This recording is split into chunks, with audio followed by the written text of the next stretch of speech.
पहिलं शिबिर म्हणजे सतीपठ्ठान होय. हे सतीपठ्ठान म्हणजे मध्यम मार्ग आहे.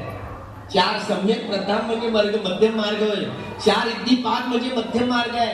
5 बल म्हणजे मध्यम मार्ग आहे. 5 इंद्रिया म्हणजे मध्यम मार्ग होय. 7 भोजंग म्हणजे मध्यम मार्ग होय.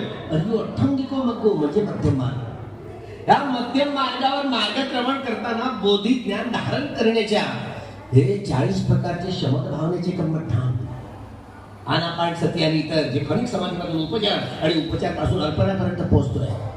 आणि विपश्यना साधना योग्य प्रकारे करता यायला हवी.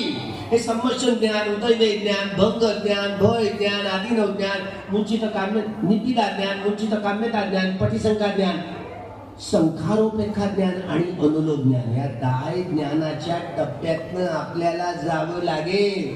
तेव्हा हे गोत्रगोचित्त उत्पन्न होतं. हे